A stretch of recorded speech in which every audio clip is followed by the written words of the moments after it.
Hello everyone, DVS ম্যাডামের ক্লাসে তোমাদের সকলকে স্বাগতম। আমি ডিভিএস ম্যাডাম। সবার আগে চ্যানেলটা সাবস্ক্রাইবের পর প্রত্যেকে নোটিফিকেশন অন রাখবে, যাতে যখন ভিডিও আপলোড হোক তোমাদের কাছে পৌঁছে যায়। আলোচনার বিষয় আজকে একটি রচনা নিয়ে আলোচনা করব, খুব গুরুত্বপূর্ণ রচনা, আত্মকথার ওপর। একটি খেলার মাঠের আত্মকথার ওপর অলরেডি আমি অনেকগুলো ভিডিও দিয়েছি, প্রত্যেকে রচনার প্লেলিস্টে যাবে। এছাড়াও প্রচুর রচনাও দেওয়া আছে, ক্লাস ওয়াইজও দেওয়া আছে, তো সেগুলো ভালো করে ফলো করো। শুরু করা যাক, ভিডিওটা বেশি থেকে বেশি লাইক শেয়ার করো। সবার আমরা কি লিখব লেখার শুরুতেই? জাস্ট আ সেকেন্ড। আমি এক খেলার মাঠ, বহু দূর পর্যন্ত আমি বিস্তৃত। বর্ষাকালে বৃষ্টির জলের ছোঁয়ায় আমার মাঠে গজায় সবুজ কচি ঘাস। কিছুদিন পর সেই ঘাস সমান করে ছেটে দেওয়া হয়। বহু কিছুর সাক্ষী রয়েছি আমি, যেমন যে শিশুটি আমার বুকে খেলাধুলা করে ক্রমশ বড় হয়ে উঠল, প্রাপ্তবয়স্ক হলো, আজ তারাই বৃদ্ধ বা প্রবীণ হয়ে পড়েছে। তো খেলার মাঠের আত্মকথায় প্রথমে আমরা এইভাবে লিখব। নেক্সট, আমার ওপর প্রতিদিন ছেলেদের ক্রিকেট ও ফুটবলের প্রশিক্ষণ দেওয়া হয়। এখান থেকে প্রশিক্ষণ নিয়ে কত ছেলে আন্তর্জাতিক স্তরে খেলোয়াড় হয়েছে। যখন সংবাদপত্রে তাদের কোনো খবর বের হয় ও সাক্ষাৎকার দিতে গিয়ে তারা তাদের প্রথম প্রশিক্ষণ শিবির হিসাবে আমার নাম করে, তখন গর্বে আমার বুক ভরে ওঠে। মনে হয় যেন চিৎকার করে বলে উঠি, সবাই শোনো, ওরা আমার সন্তান। আমার বুকে খেলাধুলা করেই ওরা সারা বিশ্বের মাঠে খেলতে গেছে। নেক্সট, এই পার্টটা লিখব। নেক্সট আমরা লিখব আমার এখানে অনেক সময়ই নানা ফুটবল ও ক্রিকেট ম্যাচ অনুষ্ঠিত হয়। ম্যাচের দিন সকাল থেকেই এক উৎসবের মেজাজ দেখা যায়।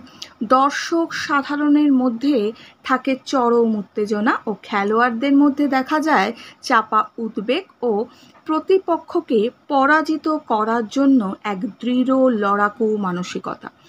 খেলার শেষে কারোর জয়, আবার কারো হয় পরাজয়। জয়ীরা জয়ের আনন্দে মেতে ওঠে ও পরাজিতরা দুঃখে মনমরা। তবে একবার এরকম এক ম্যাচ চলাকালীন এক চরম দুর্ঘটনা ঘটেছিল। সেটা ছিল নাগপুর সংঘ বনাম বারাসাত অগ্রণীর এক ফুটবল ম্যাচ। ম্যাচের প্রথম ঘন্টা অতিক্রম হওয়ার পর বারাসাত অগ্রণী 1 গোলে এগিয়ে ছিল। ফলে প্রতিহিংসাবশতই নাগপুর সংঘের একজন খেলোয়াড় বারাসাত অগ্রণীর সুশান্ত দত্ত নামক স্ট্রাইকারকে মারাত্মকভাবে জখম করে। এর ফলে দু দলের খেলোয়াড়দের মধ্যে হাতাহাতি শুরু হয়ে যায়। চরম বিশৃঙ্খলা দেখা যায় দুপক্ষের সমর্থকদের মধ্যে। খেলাটি পণ্ড হয়। উপরন্তু বহু মানুষ হতাশ হয় এই ঘটনায়। ক্লিয়ার?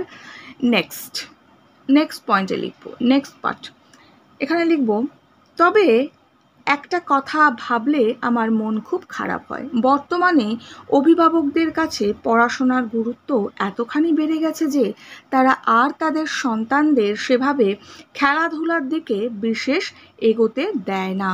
তবে আমার মনে হয় পড়াশোনার সঙ্গে সঙ্গে নিয়মিত খেলাধুলা করলে মানসিক বিকাশও ভালোভাবে হয়।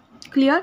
এইভাবে রচনাটা আমরা কমপ্লিট করব। এটা কিন্তু আমি প্রথমেই বলে দিই যে 8ম শ্রেণী পর্যন্ত এই রচনাটা লিখতে পারবে। নবম এবং 10ম শ্রেণী যারা আছো তারা এই রচনা যদি লিখতে চাও পয়েন্টিং করবে, অবশ্যই পয়েন্টিং করে লিখবে, এবং তাদের জন্য আমি আলাদাভাবে রচনাটা দেবো। ঠিক আছে? এটা কিন্তু 8ম শ্রেণী পর্যন্তই লিখতে পারবে। তার ওপরের যারা আছো তারা কিন্তু পয়েন্ট করে লিখতে হবে, এবং এখান থেকে তোমরা একটা আইডিয়া নিতে পারো, নিজের মতো করে লিখতে পারো। বা কেউ যদি 9ম বা 10ম শ্রেণী তোমরা দেখো, বা উঁচু 11-12-এরও কেউ দেখো, তারা আমাকে কমেন্টস করো, আমি উঁচু ক্লাসের জন্য দিয়ে দেবো। ঠিক আছে?